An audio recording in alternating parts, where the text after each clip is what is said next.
కేవలం ఒక్క సంవత్సరమే 5,04,000 మంది ఈ వ్యాధితో మరణించారు. కరోనా కారణంగా 6 లక్షల మంది చనిపోతే 2021లో టీబీ లేదా క్షయ వ్యాధి కారణంగా 5 లక్షలకు పైగా జనం మన దేశంలో చనిపోయారు.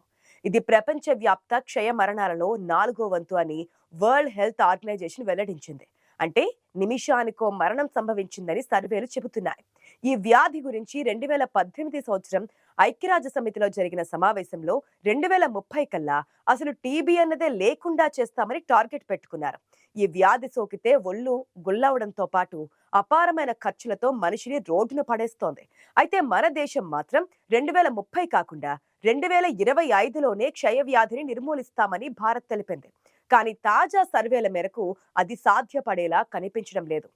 ట్యూబర్ కొలాసిస్ అని పిలిచే క్షయ వ్యాధి ఊపిరితిత్తులపైన ప్రభావం చూపిస్తోంది. ఒక రకమైన బ్యాక్టీరియా కారణంగానే క్షయ వ్యాధి ఇన్ఫెక్షన్ సోకుతోంది. దాంతో జనం దగ్గు జలుబుల కారణంగా బాధలు పడుతూ ఉంటారు. మన దేశంలో మొదటిసారి 1955 నుంచి 1958 వరకు టీబీ గురించిన సర్వే నిర్వహించారు. అప్పుడు ప్రతి 1000 మందిలో 4కి మాత్రమే టీబీతో చనిపోయేవారు. చాప కింద నీరులా వ్యాపించే క్షయ వ్యాధి నెమ్మదిగా ఒంట్లో పాగా వేసి ప్రాణాలను కూడా హరించేస్తోంది. ఈ మహమ్మారి ఇండియాలో ఇంకా కోరలు చేస్తోంది. ప్రపంచ ఆరోగ్య సంస్థ తాజా నివేదిక ప్రకారం నిరుడు విశ్వవ్యాప్తంగా 83 లక్షల కొత్త టీబీ కేసులు వెలుగు చూశాయి. వాటిలో అత్యధికంగా 4వ వంతు కేసులు ఇండియాలోనే బయటపడడం స్థానికంగా టీబీ విజృంభణ తీవ్రతకు అద్దం పడుతోంది. క్షయపీడిత దేశాల జాబితాలో తరువాతి స్థానాల్లో ఉన్న దేశాల విషయానికొస్తే 10% కేసులతో ఇండోనేషియా, 6.8% కేసులతో ఫిలిప్పీన్స్, చైనా 6.5%, పాకిస్తాన్ 6.3%, నైజీరియా 4.8%తో కొనసాగుతున్నాయి. ఆ భయంకర అంటువ్యాధి వ్యాప్తి ప్రస్తుతం భారత్లో ఆందోళనకర స్థాయిలో కొనసాగుతోంది. టీబీ నియంత్రణలో ఇండియా మెరుగైన ఫలితాలు సాధిస్తోందని అధికారిక వర్గాలు సెలవిస్తున్నాయి. కానీ అవి ఆశించిన స్థాయిలో లేవన్న విమర్శలు ఉన్నాయి. కుటుంబాలను చిన్నాభిన్నం చేస్తున్న క్షయపై పోరులో ప్రభుత్వాలు మరింత శ్రద్ధ వహించాల్సి ఉందంటున్నారు వైద్య నిపుణులు. ఐక్యరాజ్య సమితి సుస్థిర అభివృద్ధి లక్ష్యాల ప్రకారం 2030 నాటికి ప్రపంచం నుంచి టీబీని పారద్రోలాలి. అందులో భాగంగా మన దేశం ఒక ప్రత్యేక కార్యక్రమాన్ని పట్టాలెక్కించింది. ఈ క్రమంలో దేశీయంగా 2015లో ప్రతి 1,00,000 జనాభాకు కొత్త టీబీ కేసుల రేటు 237గా ఉంటే నిరుడు అది 187కు దిగొచ్చినట్లుగా సర్కారీ లెక్కలు వెల్లడిస్తున్నాయి. గడిచిన దశాబ్ద కాలంలో ప్రపంచ సగటు 12%తో పోల్చి చూస్తే టీబీ కట్టడిలో ఇండియా దాదాపు రెట్టింపు పురోగతిని సాధించిందని గణాంకాలు చెబుతున్నాయి. కానీ 2025 నాటికి క్షయ విస్తరణను 80% మేర తగ్గించాలన్న లక్ష్యానికి ఇండియా ఇంకా ఆమడ దూరంలోనే ఉండిపోయింది. టీబీ మరణాల కట్టడిలో గత 10 ఏళ్లలో భారత్ 28% ప్రగతి మాత్రమే సాధించింది. వ్యాధి నిర్ధారణలో ఆధునిక సాంకేతిక పరిజ్ఞాన వినియోగం, సేవల వికేంద్రీకరణ వంటి వాటి ద్వారా మన దేశంలో టీబీ బాధితులను గుర్తించి చికిత్స అందిస్తున్నారు. దానివల్ల గత కొంతకాలంగా క్షయ మరణాల రేటు దిగొస్తోంది. అయితే ప్రాంతాలు, జన సమూహాల నడుమ అసమానతలు, మందుల వాడకంలో అవగాహన లేమి వంటి వాటితో ఇంకా ఎంతో మంది ఆ రక్కసి హస్తాల్లో చిక్కుకుపోతున్నారు. ఇండియాలో 30% జనాభాకు పౌష్టికాహారం లభించడం లేదు. 5 ఏళ్లలోపు పిల్లలలో 37% బలహీనంగానే ఉంటున్నారు. కర్బన ఉద్గారాల కారణంగా కాలుష్యం బాగా పెరిగిపోయింది. ఇవన్నీ కలగలిసి శరీరంలో తిష్టవేసిన టీబీ కారక బ్యాక్టీరియాకు కొత్త బలాన్నిస్తున్నాయి. కొన్నాళ్లుగా చిన్నారులు దాని గుప్పెట చిక్కుతుండడం కలవరపరుస్తోంది. క్షయ బాధితులు మధ్యలోనే మందులు మానేస్తుండటంతో వ్యాధి తిరగబెడుతోంది. ఆపై శక్తివంతమైన యాంటీబయాటిక్స్ వాడాల్సి వస్తోంది. దాంతో హైడోస్ మెడిసిన్ల కారణంగా కీలక అవయవాలు దెబ్బతింటున్నాయి. లింగ వివక్ష మూలంగా టీబీ వైద్యం అందడంలో జాప్యం స్త్రీలకు ప్రాణాంతకమవుతోంది. క్షయపై ఇండియా నెగ్గుకు రావాలంటే పౌష్టికాహారాన్ని తీసుకోగలిగిన శక్తి ప్రతి ఒక్కరికి సమకూరేలా ఉండాలి. అంటే ప్రజల ఆదాయాల వృద్ధికి దోహదపడే విధానాలను ప్రభుత్వాలు అనుసరించాలి. వాడవాడలా విస్తృతంగా టీబీ పరీక్షలు నిర్వహిస్తూ బాధితులందరికీ ఉచితంగా ఔషధాలు పంపిణీ చేయాలి. పూర్తి కాలం పాటు వాటిని వాడేలా చైతన్యం పెంచాల్సి ఉంటుంది. కానీ అది జరగడం లేదు. గత ఏడాది 2024లో ప్రపంచ వ్యాప్తంగా క్షయ వ్యాధి కేసులు రికార్డు స్థాయిలో పెరిగినట్లుగా ప్రపంచ ఆరోగ్య సంస్థ వెల్లడించింది. 2024లో 83 లక్షల మందిలో కొత్తగా టీబీ నిర్ధారణ కాగా అంతకుముందు ఏడాదితో పోలిస్తే అది అధికమని తేలింది. అయితే మరణాల సంఖ్య మాత్రం తగ్గినట్లుగా తెలిపింది.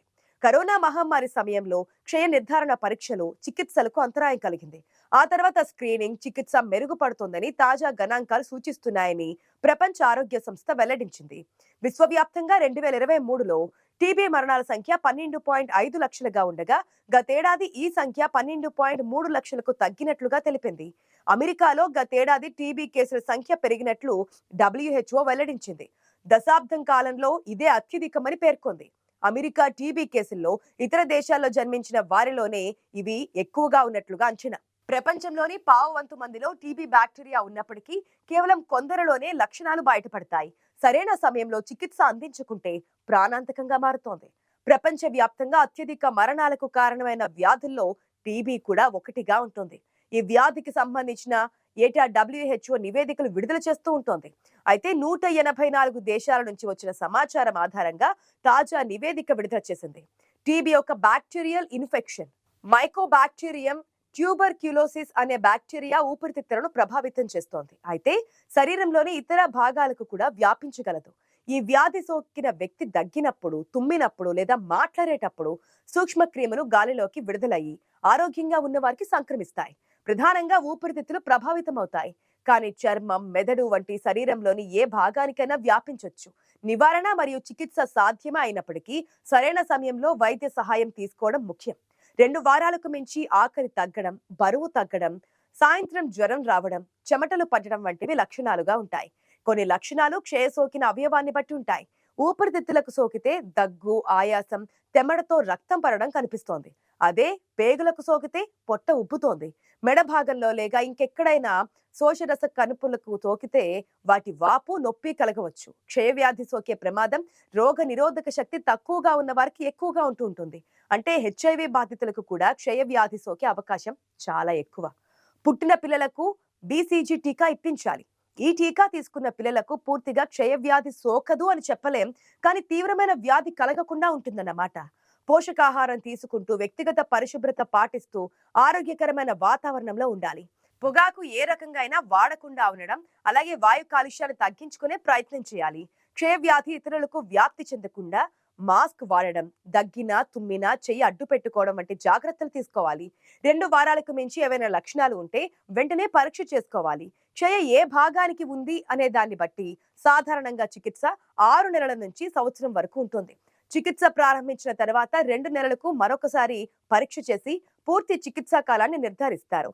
క్షయ వ్యాధికి కారణమైన బ్యాక్టీరియా మీద చికిత్సలో అందించే మందులలో 1 లేక 2 పనిచేయని పరిస్థితుల్లో కేటగిరీ 2గా గుర్తించి 12 నెలల పాటు మాత్రలతో పాటు ఇంజెక్షన్లు కూడా తీసుకునే అవకాశం ఉంటుంది.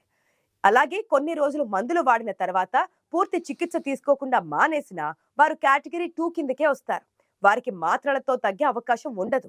ఒకసారి క్షయ వ్యాధి వచ్చి తగ్గిన వారికి మళ్ళీ వ్యాధి సోకితే గనుక వారిని కూడా కేటగిరీ 2గా పరిగణిస్తారు. చికిత్స తీసుకుంటున్న సమయంలో మాత్రలను క్రమం తప్పకుండా వాడుతూ పౌష్టికాహారం తీసుకుంటూ ఆరోగ్యకరమైన జీవనశైలిని పాటించడం చాలా ముఖ్యం. ప్రధాన సమస్య ఏంటంటే మాత్రలతో వాంతులవ్వడం. దీనివల్ల అనేక రోగులు పూర్తి చికిత్స తీసుకోకుండా చికిత్స మధ్యలో ఆపేసి తమ ఆరోగ్యాన్ని మరింత దిగజార్చుకుంటారు. అయితే కొన్ని రోజులు వాంతులు కాకుండా మాత్రలు వాడితే అవి తగ్గిపోతుందన్నమాట.